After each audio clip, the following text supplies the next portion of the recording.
Hello, my name is Jusung Park, and I go by Chris Park, and I am from Sociology 3312, where we learn about social deviance.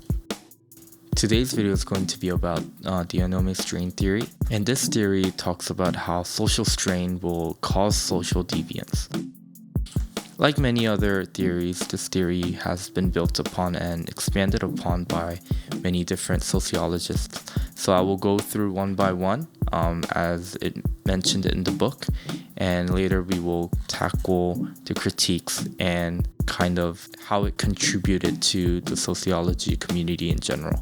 Our first sociologist that we're going to talk about is Merton, and he believed that our society has this expectation and encouragement for us to achieve success without giving us the adequate avenues to actually achieve these things. And this causes social strain that will directly affect deviance. Next, Cohen comes along and he's going to expand this theory a little bit more.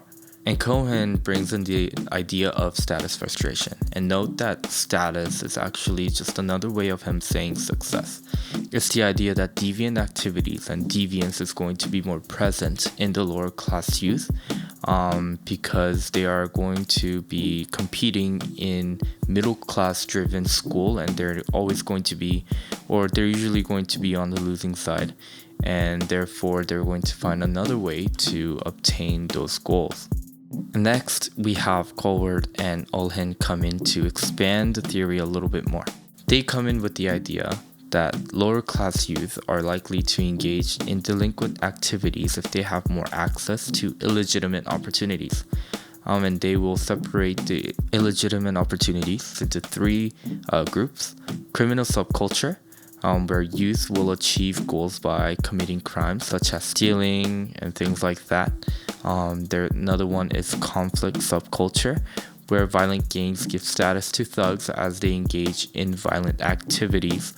And the last one is retreatist, where they'll find a way out of the society through drugs and things like that. And this idea expands on the fact that the deviant activities aren't set to one.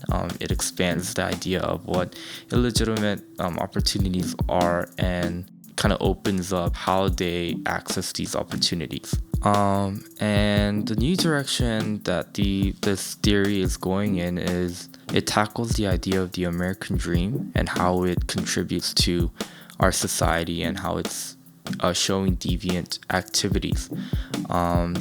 This idea of the American dream mainly predicates on economic success, wealth, the simple symbols of success, and these success is going to allow for individual interest, self-interest instead of social interest, and therefore it's going to cause more deviant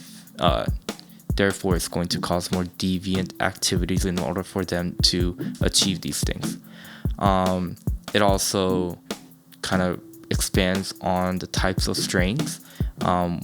First type is going to be where it takes away the positive stimuli in your life, such as death of loved ones or serious illness or relationship issues.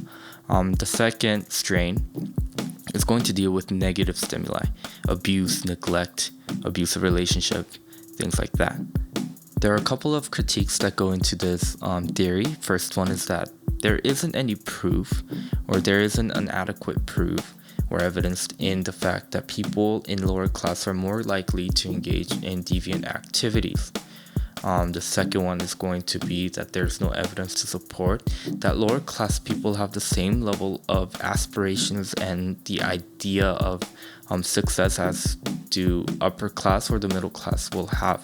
In actuality, lower class people do not have the same standard of success as the others according to empirical data.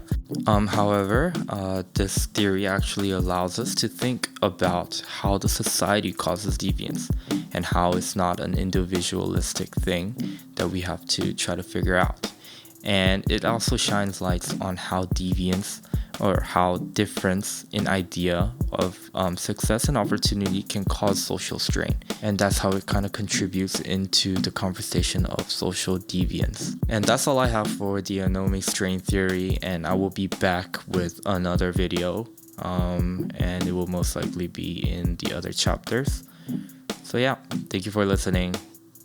Bye. Please give me a good grade. Thank you.